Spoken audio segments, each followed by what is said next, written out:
राजस्थान मुख्य रूप से राजपूत राजाओं की वीरता के लिए जाना जाता है। राजपूत महिलाओं ने भी कई बार अपनी मर्यादा को बचाने के लिए अपने प्राणों की आहुति दे दी, और ये गाथाएं तब तक पूरी नहीं हो सकती जब तक हम राजस्थान के भीषण युद्धों के बारे में नहीं जानते। तराइन के युद्ध। राजस्थान की सबसे यादगार और निर्णायक तराइन के युद्ध पृथ्वीराज चौहान और मोहम्मद गोरी के बीच लड़े गए थे, और भारतीय इतिहास में इन युद्धों का एक प्रमुख स्थान है। ये दो युद्ध 1191 और 1192 में लगातार हरियाणा के तराइन शहर के पास मोहम्मद गोरी, जिसका नेतृत्व मुइज़ अल-दीन ने किया था, और पृथ्वीराज चौहान के बीच लड़े गए थे। पहली लड़ाई के दौरान पृथ्वीराज चौहान ने जीत प्राप्त कर भटिंडा के किले पर कब्जा कर लिया, और दूसरी लड़ाई में घुरिद सैनिकों की जीत हुई और मुइज़ अल-दीन बल ने बिहार प्रांत पर कब्जा कर लिया, और दोनों युद्धों को राजस्थान ही नहीं बल्कि भारत की सबसे निर्णायक युद्धों के रूप में जाना जाता है। नागौर का युद्ध। नागौर का युद्ध नागौर सल्तनत और मेवाड़ के राजपूतों के बीच लड़ा गया था। लड़ाई नागौर के सुल्तानों के दो भाइयों के बीच विवाद के रूप में शुरू हुई, जिसके कारण मुजाहिद खान और शम्स खान के बीच लड़ाई हुई। मुजाहिद खान अपने भाई शम्स खान से हार गए और मेवाड़ के शासक राणा कुंभा से सहायता ली, लेकिन बाद में राणा कुंभा ने राजधानी के लिए लड़ाई लड़ी और उनसे नागौर की राजधानी वापस ले ली। उसने कीमती पत्थरों और कीमती गहनों के रूप में शम्स खान का पूरा खजाना ले लिया। धौलपुर का युद्ध। धौलपुर की लड़ाई राणा सांगा के तहत मेवाड़ राज्य और इब्राहिम लोदी के तहत लोदी वंश के बीच लड़ी गई थी।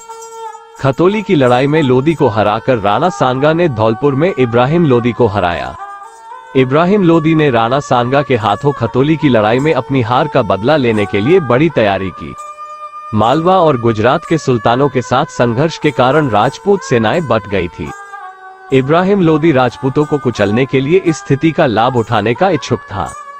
धौलपुर के पास लड़ी गई लड़ाई में राजपूतों ने जोरदार हमला किया, जिसमें लोदी सेना हार गई और राणा सांगा ने इस जीत का अनुसरण करते हुए वर्तमान के अधिकांश राजस्थान को जीत लिया। 1520 में मेवाड़ पर आक्रमण। गुजरात के सुल्तान और मालवा के सुल्तान ने मेवाड़ राज्य के खिलाफ अपनी सेना का कूच किया।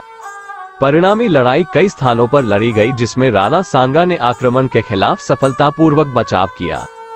गुजरात और मालवा की संयुक्त सेनाओं द्वारा मंदसौर की घेराबंदी सबसे महत्वपूर्ण घटना थी, जो विफल रही।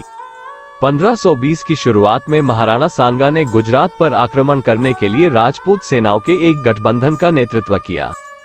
उसने मुस्लिम ताकतों को हराया और गुजरात सल्तनत की संपत्ति को लूटा।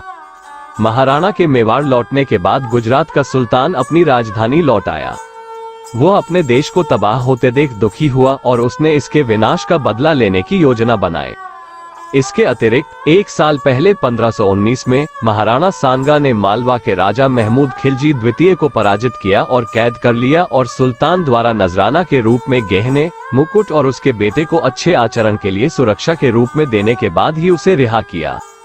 गुजरात की बर्बादी का बदला लेने के लिए 1520 में ही गुजरात के सुल्तान ने अपने सेनापति मलिक अयाज को मेवाड़ के खिलाफ 1 लाख घुड़सवार, 100 हाथियों और 20,000 घोड़ों और 20 हाथियों के साथ जनरल किवाम उल मुल्क की सेना के साथ भेजा। सुल्तानों की सेना ने डूंगरपुर को तबाह कर दिया और बांसवाड़ा की ओर बढ़ गई। चित्तौड़ की लड़ाई। मुगलों के प्रबल दावेदार लोदी वंश की हार के बाद राजपूत प्रबल शक्ति बन गए थे, इसलिए मुगल बादशाह अकबर ने 1567 में चित्तौड़गढ़ पर हमला कर दिया। यह लड़ाई फिर से चित्तौड़गढ़ की जड़ों को हिलाने के लिए की गई थी, और इस बार अकबर और हिंदू राजपूतों के बीच एक भीषण लड़ाई हुई। इस लड़ाई में अकबर के सेनानियों की संख्या 60,000 से अधिक थी, और अंततः मुगलों की एक महत्वपूर्ण जीत हुई। रणथंभौर की लड़ाई। मुगल राजा अकबर ने 50,000 सैनिकों के साथ 1568 में रणथंभौर किले की घेराबंदी की थी, जो राजपूत इतिहास की एक प्रसिद्ध घेराबंदी थी। अकबर ने सोचा था कि रणथंभौर किला मुगल साम्राज्य के लिए एक बड़ा जोखिम था, क्योंकि यह महान हाड़ा राजपूतों का घर था, जो खुद को मुगलों के दुश्मन कहते थे, और उससे पहले ही अकबर ने थानेसर की लड़ाई जीत ली थी और चित्तौड़गढ़ ने रणथंभौर किले पर कब्जा कर लिया था, और राजपूत नेता राय सुरजन हाड़ा को आत्मसमर्पण करने के लिए मजबूर किया था। लड़ाई में मुगल सेना द्वारा सबसे बड़ी तोपों का उपयोग किया गया। हल्दी घाटी की लड़ाई। यह लड़ाई 18 जून 1576 को महाराणा प्रताप के नेतृत्व वाली मेवाड़ सेना और आमेर के मान सिंह प्रथम के नेतृत्व वाली मुगल सेना के बीच लड़ी गई लड़ाई थी। मुगलों ने मेवाड़ की सेना पर महत्वपूर्ण हमला किया, लेकिन वे प्रताप को पकड़ने में विफल रहे, जो अनिच्छा से अपने साथी कमांडरों द्वारा कहने पर पीछे हट गए। 1568 में चित्तौड़गढ़ की घेराबंदी के कारण मुगलों को मेवाड़ के उपजाऊ पूर्वी क्षेत्र का नुकसान हुआ था। अकबर मेवाड़ के माध्यम से गुजरात के लिए एक स्थिर मार्ग हासिल करने पर आमादा था। जब 1572 में प्रताप सिंह को राजा का ताज पहनाया गया, तो अकबर ने कई दूत भेजे और राणा को क्षेत्र के कई अन्य राजपूत नेताओं की तरह एक जागीरदार बनने के लिए कहा। हालांकि प्रताप ने संधि में प्रवेश करने से इनकार कर दिया, जिसके कारण युद्ध हुआ। युद्ध का स्थल राजस्थान में गोगुंडा के निकट हल्दी घाटी में एक संकरा पहाड़ी दर्रा था। मेवाड़ियों द्वारा प्रारंभिक सफलताओं के बावजूद ज्वार धीरे धीरे उनके खिलाफ हो गया और प्रताप खुद घायल हो गया। मान सिंह द्वारा मेवाड़ सैनिकों का पीछा नहीं किया गया था, जिसके लिए उन्हें अकबर द्वारा कुछ समय के लिए मुगल दरबार से भगा दिया गया था। हल्दी घाटी में हारने के बावजूद प्रताप ने गुरिल्ला युद्ध के माध्यम से मुगलों के खिलाफ अपना प्रतिरोध जारी रखा और उनकी मृत्यु के समय तक उन्होंने अपने पुश्तैनी राज्य को वापस पा लिया था। दोस्तों, उम्मीद है कि इस वीडियो में दी गई जानकारी आपको रोचक लगी होगी। कृपया हमारे चैनल को शेयर, लाइक और सब्सक्राइब करें ताकि आगे भी ऐसी जानकारियां आप तक पहुंचती रहें।